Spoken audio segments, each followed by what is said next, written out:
Okay guys, I am back working on this quarter horsepower motor for my high-tech diamond 6-inch trim saw, and I've elected to go basically with the same rectifier. So the only difference is I will mount this outside with some disconnects so that I can switch it out if I blow it again, if I push the blade too much. So I'm just going to cut these two positive and negative solders loose so I can take this diode out, and then I'll run new wires. I'll be back in a little bit. Okay guys, so I got a couple apologies. First off, I apologize for not showing you the inside of this motor after I took this rectifier off. I actually used my soldering gun and was able to remove these non-leaded solder. It actually took, I think, like 400 degrees to get them off, and I was able to pop off these two connections. So this was the DC positive connection, this was the DC negative connection, and I just basically cut off the two AC feeds. So I left the AC feeds in, put the ground wire in, and I thought I would just kind of show you what all of this looks like. So I just resoldered these to the two connections. So my black is going to the positive DC side, and the common is soldered to the negative side. I will say, and the reason why I didn't want to show you is this motor was so hard to put back together. The magnets that are in here pull the bolts away as you slide them through the magnets, and so it was just really hard to get them lined up to the two threaded parts on the bottom cap. So I forgot to show you the picture, and then I just don't want to take it apart again. But overall, it's a very simple system now that you can see everything. So power comes in, and there's basically just the fuse. This is not an SCR. I called it an SCR, but this is actually a KB Electronics speed controller that uses a triac, and that was one of the reasons why I knew that there had to be another rectifier in the system, because this did not have a rectifier in it. So this is the rectifier that I'm replacing this one with. That was on the inside of the motor, and then it's the motor itself. So if you kind of just look at the wiring, so you'll see in here, this is the black wire, is the wire coming in from the plug. So this is my 110, 120 volt power. And the live wire goes through the fuse and then comes back out. So then if you follow the live wire, it's going into this KB Electronics controller.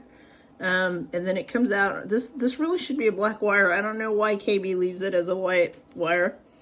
But then I've got it going to the rectifier. So from the fuse to my KB Electronics speed controller, and then to the rectifier, which used to be in the motor. So I've got one side of AC feed going into one of the AC ports, and then my other AC feed is this black and white. This is my second apology. I didn't have 18 gauge white, so I'm using 18 gauge 2 conductor right now, but I can easily change this out. So I'm taking the other feed from the common wire that is coming in from the plug, and so I've got my two AC feeds and then my two DC feeds going to the motor.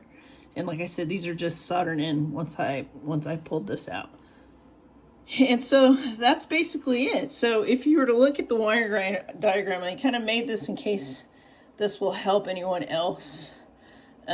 You've got the live wire coming in, here's the ground, and then this is the common wire from your AC plug.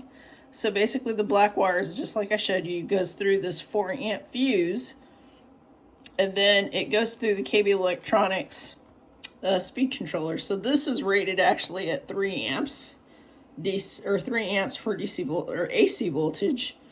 And then this white wire is still the live wire that comes out, and it feeds one side of the diode. or I'm sorry, of the rectifier. And then my negative side feeds the other side of the rectifier for AC. So these are my two AC inputs, and then I've got the two DC wired just to the motor, and then my ground coming out the motor tying back in to this is the ground tying back into the original ground, and that's basically it. So I hope that helps, and let me kind of show you before I hook everything up and put it back in its normal state what it looks like. Oh, how about I plug it in for you guys first and have it plugged in. All right, so looks like I'm back in business. So I just like this design. I really don't know why Hi-Tech chose to use this type of a design with a triac. You know, triacs are a little bit dirty to use for DC motors instead of using like a pulse width modulator, which is a little bit cleaner. But I think it was just for price. It was easy. And so, you know, they should put this external to the motor so that we can change them out. So this is, by the way, this came with a 10 amp, and I put a 10 amp back in. So this is a 10 amp rectifier. And I think the motor is only rated at 1.6. So I did not change any of the design. This is exactly the design that Hi-Tech gave us. The only thing I'm doing is I'm moving the rectifier from inside the motor to outside of the motor so that I can change it out if I blow it out again. So that's why I did not go with a larger rectifier. So this little guy is what caused me all of this problem. So I'll be back in a little bit once I put everything back together. Okay guys, I got everything buttoned up on the bottom, and this is the startup. This is what it looks like. So pretty happy with that. So I hope, you know, this video series has helped for anybody whose trim saw is out of warranty like mine and didn't want to spend the $250 to have it repaired. So it was like, what did I say, 175 plus shipping. It's this little $1.50 rectifier that took mine out. And a lot of people have said these blow in other pieces of machinery that are in shops. So I had suspected that it was the rectifier, and it was the rectifier.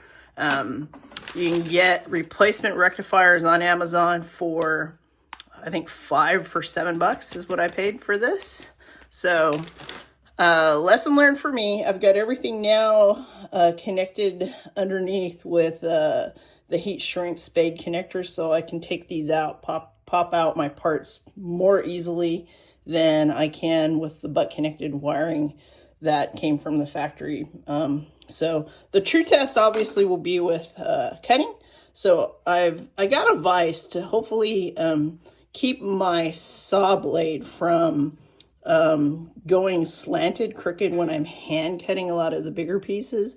I thought maybe I would try this out so it keeps the blade straight as I'm cutting through, and we'll see if that helps with keeping it from getting, you know, binded and therefore spiking and blowing this out. Lesson learned, $1.50 part. Took out my 6-inch trim saw. So I saved $250 replacing this $150 part myself. So hopefully that helps. See you guys soon.